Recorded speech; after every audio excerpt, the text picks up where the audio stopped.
إن تنصروا الله ينصركم ويثبت أقدامكم. الحمد لله رب العالمين وبه نستعين على أمور الدنيا والدين وصلى الله على نبينا وسيدنا محمد وعلى آله وصحبه أجمعين أما بعد. Jamaah salat subuh Masjid Agung Darussalam Purbalingga rahimani wa rahimakumullah. Alhamdulillah, kembali kita mengkaji kitab Qawaidu fi Fiqhil Qulub, kaidah-kaidah dalam memahami hati, yang ditulis oleh Syekh Profesor Dr. Salih bin Abdul Aziz Sindi hafizahullah ta'ala. Pada pertemuan yang lalu kita telah membahas kaidah yang ke-6. Hari ini kita akan membahas kaidah berikutnya yang dibawakan oleh penulis di halaman 38, yaitu kaidah yang ke-7. Kata beliau, al-qalbus salim fi jannatin muajjalah. Hati yang sehat akan merasakan surga dunia. Apa kaidahnya? Hati yang sehat akan merasakan surga dunia. Jadi yang dibahas di sini adalah surga dunia. Kalau surga akhirat, insya Allah akan didapatkan. Karena sudah dijanjikan oleh Allah Azza wa Jalla. Nanti kita akan bahas ayatnya. Jadi hati atau surga itu ada 3. Ada surga dunia, ada surga alam barzakh, dan ada surga akhirat. Maksud surga di sini adalah kenikmatan. Ada kenikmatan di dunia, ada kenikmatan di alam barzakh, dan ada kenikmatan di alam akhirat. Orang yang beriman itu akan dikasih 3 kenikmatan itu. Yang pertama di dunia, yang kedua di mana? Alam barzakh, yang ketiga di akhirat.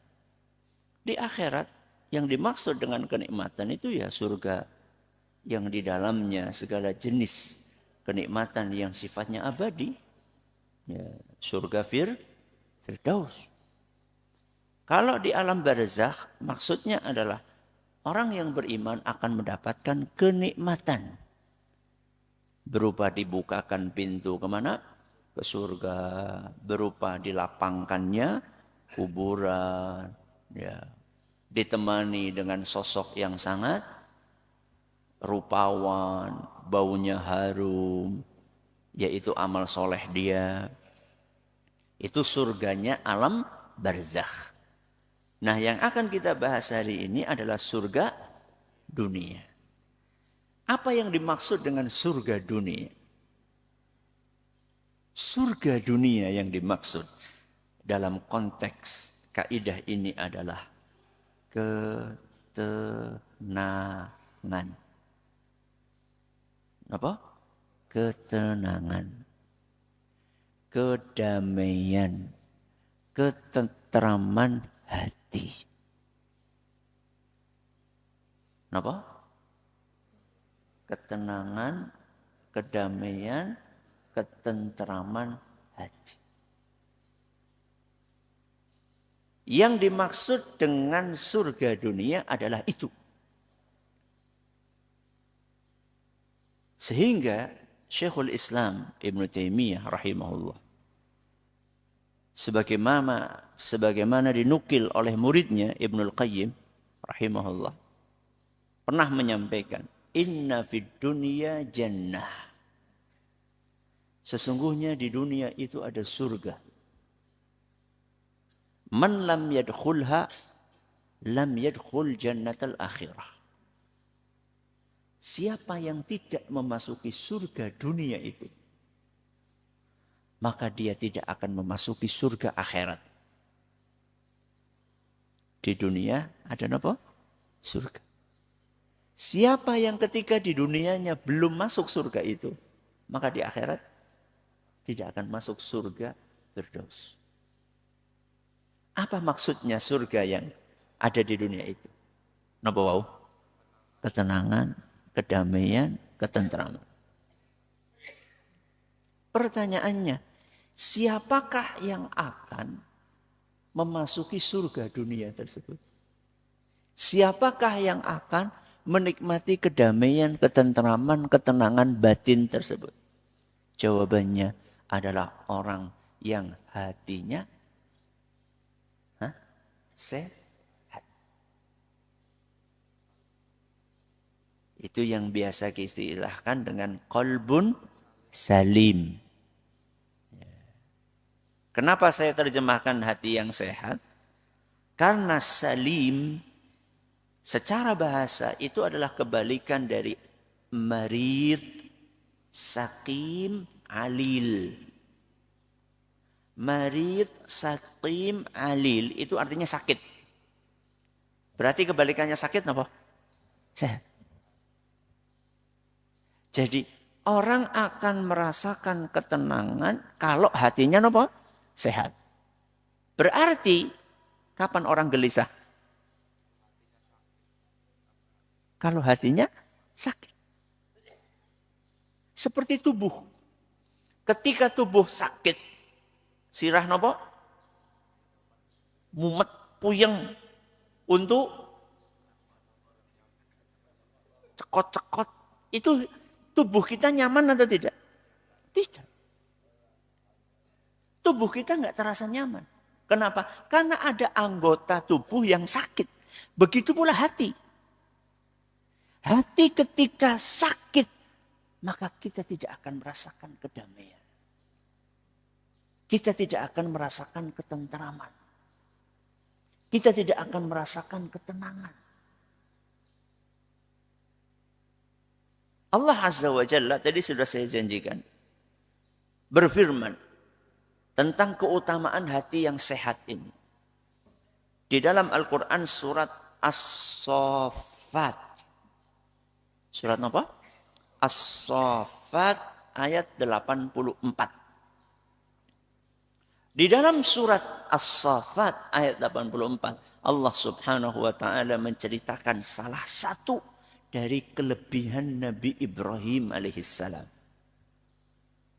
Apa kata Allah Azza wa Jalla? Irja'a rabbahu biqalbin salim. Nabi Ibrahim itu menghadap kepada Allah dalam keadaan hati yang salim. Hati yang sehat. Di dalam ayat yang lain, surat Asy-Syu'ara ayat 88 sampai 89. Surat apa? Asy-Syu'ara ayat 88 sampai 89. Allah subhanahu wa ta'ala berfirman, apa efeknya hati yang sehat? Yauma la yanfa'u malun wala banun illa man atallaha biqalbin salim. Di hari kiamat nanti, harta dan keturunan tidak ada manfaatnya. Kecuali seandainya dia menghadap kepada Allah dalam keadaan apa? Hati yang sehat. Pertanyaannya, hati yang sehat itu yang seperti apa? Dari keterangan yang beliau sampaikan di sini, maka bisa disimpulkan bahwa hati yang sehat itu yang memiliki sekurang-kurangnya 4 kriteria. Pinten? 4 kriteria. Nanti kalau kita sebutkan ini, habis itu kita lihat hati kita ini memenuhi kriteria itu atau tidak. Kalau memenuhi, maka insya Allah hati kita apa? Sehat. Kalau tidak memenuhi, kemungkinan hati kita sakit. Kriteria yang pertama. Hati yang sehat adalah hati yang mentauhidkan Allah. Kriteria yang pertama apa? Hati yang mentauhidkan Allah. Apa dalil? Dalilnya ayat yang tadi kita baca. Surat Asy-Syu'ara ayat 89. Illa man atallaha biqalbin salim. Ditafsirkan oleh Ibnu Abbas radhiyallahu anhuma, syahadatu an la ilaha illallah. Hati yang sehat adalah hati yang mempersaksikan bahwa tidak ada yang berhak untuk disembah kecuali hanya Allah saja. Itulah hati yang mentauhidkan Allah. Hati yang mentauhidkan Allah itu cirinya apa, Ustaz? Cirinya adalah hati yang mengikhlaskan seluruh ibadah hanya untuk Allah. Ketika sholat, sholatnya buat siapa? Allah. Ketika puasa, puasanya buat Allah. Ketika sedekah, sedekahnya buat cari suara. Berarti ikhlas betul? Betul.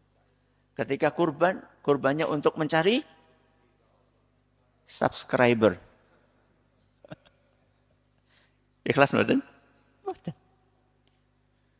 Bahkan hati yang bertauhid itu adalah hati yang sampai level perasaannya pun ikhlas karena Allah. Kenapa? Perasaan. Manusia itu punya perasaan, bukan? Punya. Perasaan suka, perasaan benci. Ada. Perasaan cinta, perasaan suka, perasaan benci kepada orang lain pun karena Allah. Kamu kenapa suka sama si Anu? Ya karena si Anu itu suka ke masjid. Kenapa kamu nggak suka sama si Anu? Ya karena si Anu itu kerjanya maksiat tok.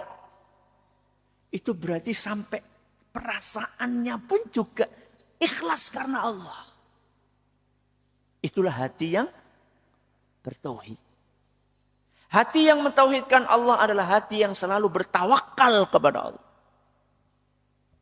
Bukan kepada sinten? Manusia. Bukan kepada bos. Bukan kepada duit. Bukan kepada pekerjaan. Bukan kepada tender. Tapi hati yang bergantung kepada Allah Azza wa Jalla. Hati yang bertauhid adalah hati yang cinta kepada Allah Subhanahu wa Ta'ala. Di waktu yang sama juga dia takut kepada Allah. Dan hati yang senantiasa menggantungkan harapannya kepada Allah Subhanahu wa Ta'ala. Hati yang bertauhid adalah hati yang tunduk dan patuh manut kepada Allah. Hati yang bertauhid adalah hati yang merendahkan dirinya kepada Allah Subhanahu wa Ta'ala. Dah, ini kriteria pertama. Kita ulangi, hati yang sehat adalah hati yang mentauhidkan Allah. Kriteria yang kedua. Hati yang sehat adalah hati yang sepenuhnya menerima wahyu Allah. Kenapa? Hati yang sepenuhnya menerima wahyu Allah. Sepenuhnya siapa? Total. Pokoknya apapun wahyu dari Allah diterima. Wahyu dari Allah itu ada di dalam Al-Quran, ada di dalam hadis Rasul SAW. Berarti menerima Al-Quran dan hadis Rasul SAW. Isi wahyu itu isinya secara garis besar ada dua. Yang pertama berita, Napa? Berita, kabar. Yang kedua adalah perintah dan larangan. Alias aturan, syariat. Jadi wahyu dari Allah itu secara garis besar ada pinten? Dua. Yang pertama berita, yang kedua napa? Syariat, aturan. Hati yang sehat itu kalau membaca berita dari Allah Azza wa Jalla, berita dari Allah niku napa? Surga, neraka, alam barzakh. Itu berita. Allah ngasih tahu nanti di hari kiamat ada surga, nanti hari kiamat ada neraka, nanti di hari kiamat ada sirat. Napa sirat? Jembatan. Di alam semesta ini ada malaikat. Itu berita dari Allah Azza wa Jalla. Hati yang sehat adalah ketika ketemu sama berita dari Allah, dia yakin, seyakin-yakinnya akan kebenaran berita tersebut. Gue hati yang sehat. Tidak ada keraguan sedikit pun tentang adanya surga dan neraka. Kenapa? Karena Allah memberitakan itu kepada kita. Dan Allah tidak mungkin bohong. Apapun yang disampaikan oleh Allah pasti benar. Ya. Allah cerita, memberitakan tentang kisah umat-umat terdahulu. Kisah umatnya Nabi Lut yang melakukan penyimpangan seksual. Kemudian sama Allah diazab. Percaya? Kan ora tau weruh. Percaya napa mboten? Percaya. Kenapa? Karena Allah memberitakan itu. Ya. Itu hati yang sehat. Ini menyikapi berita. Yang kedua wahyu, napa wau? Perintah dan larangan. Hati yang sehat, kalau ketemu sama perintah dan larangan Allah, dia akan patuh, dia akan tunduk. Dia akan mengucapkan sami'na wa ata'na.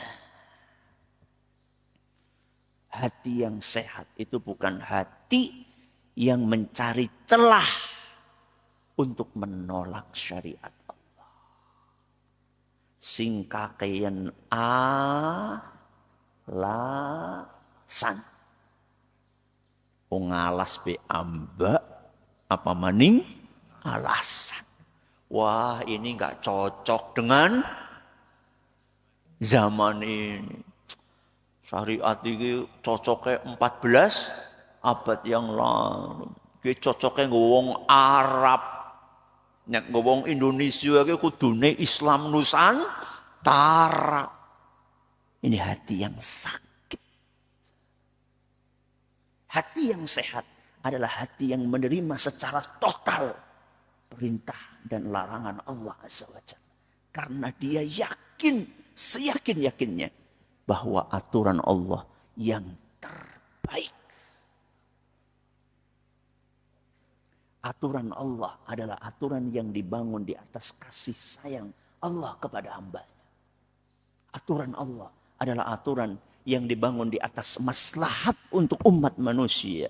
Dan menghindarkan mereka dari madarat, bahaya, dan hal-hal yang bisa mencelakakan mereka. Ini kriteria yang keberapa? 2. Balik ini ya. Apa yang pertama? Hati yang mentauhidkan Allah. Yang kedua? Hati yang menerima sepenuhnya wahyu Allah. Kriteria yang ketiga. Hati yang ridho dengan takdir Allah. Kenapa? Hati yang ridho dengan takdir Allah. Hati yang sehat. Itu hati yang tidak pernah membantah ketetapan Allah Subhanahu wa ta'ala. Hati yang tidak marah atau kecewa dengan takdir Allah. Walaupun takdir itu pahit. Contohnya takdir pahit, apa? sakit, orang duit duit, apa maning? Hah? Dihina sama orang lain. Ya. Ada masalah dalam rumah tangga. Itu takdir-takdir yang pahit. Pahit menurut perasaan kita. Ya.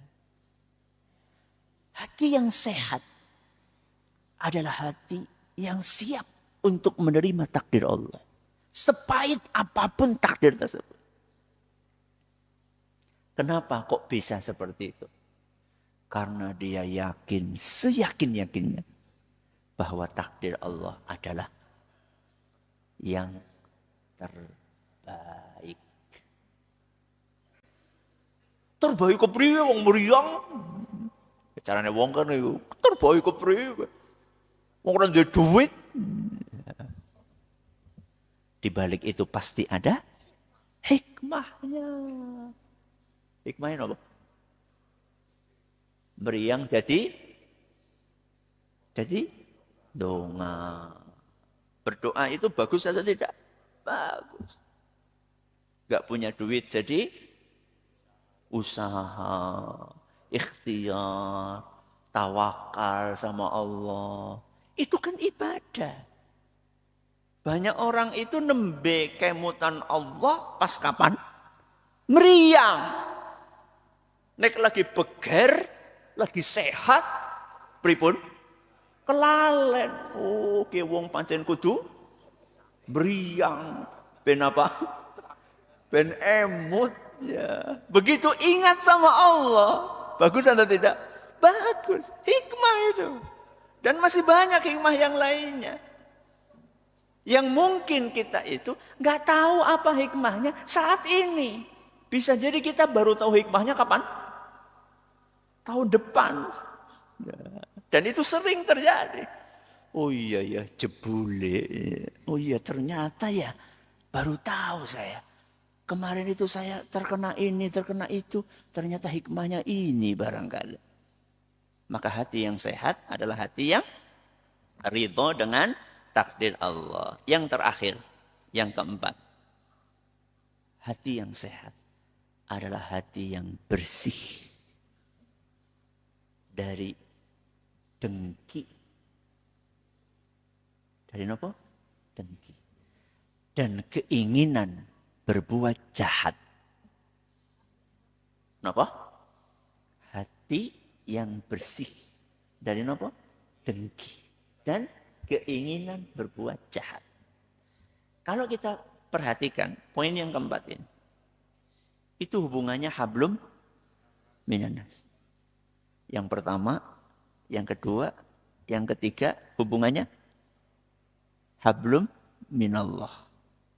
Jadi hati yang bersih itu juga ada hubungannya dengan hablum minannas.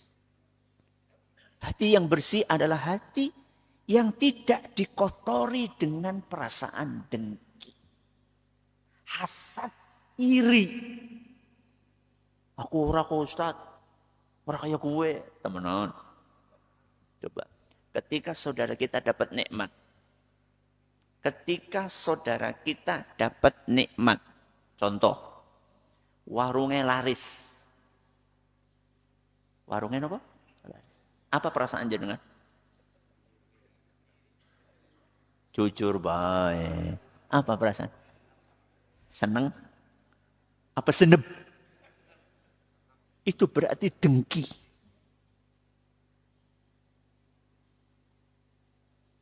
Makanya ada ungkapan orang dulu gini. Aja susah, ndeleng wong bungah. Aja bungah, ndeleng wong susah. Itu bagus banget ya. Aja susah, ndeleng wong bungah. Jangan kamu merasa sedih saat engkau melihat orang senang. Dan jangan engkau merasa senang ketika melihat orang sedih. Tidak boleh gitu. Orang lain dapat nikmat, kita jengkel itu nggak boleh.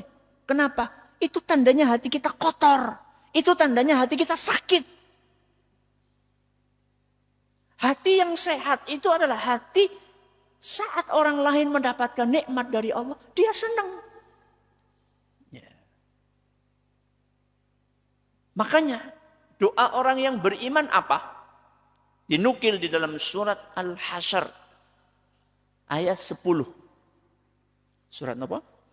Al-Hasyr ayat 10. Walladzina ja'u min ba'dihim yaqulun. Dan orang-orang yang beriman, yang hidup setelah zaman para sahabat, kaum muhajirin dan ansar. Mereka berdoa kepada Allah, Rabbana ghfir lana wa li ikhwanina alladzina sabaquna bil iman. Rabbana, wahai Rabb kami, ampunilah kami. Dan ampunilah saudara-saudara kami yang sudah mendahului kami dengan keimanan. Siapa mereka? Para sahabat, para muhajirin, para ansar. Kita doakan mereka. Padahal kita nggak pernah ketemu sama mereka. Kenapa? Karena mereka beriman. Orang yang beriman itu akan mendoakan kebaikan buat orang yang beriman. Terus apa kata Allah Subhanahu wa taala? Wala taj'al fi qulubina ghillal lil ladzina aman.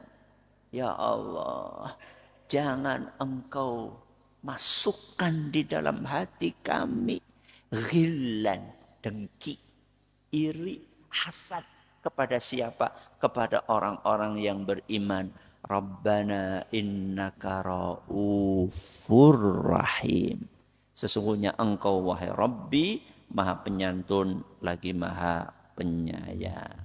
Kita ulangi nggih. Ada berapa kriterianya hati sehat? 4. Apa yang pertama? Hati yang mentauhidkan Allah. Yang kedua? Hati yang menerima sepenuhnya wahyu Allah. Yang ketiga? Hati yang ridho dengan takdir Allah. Yang keempat, hati yang bersih dari dengki dan keinginan berbuat jahat kepada orang yang beriman. Semoga apa yang kita pelajari bermanfaat untuk kita semuanya.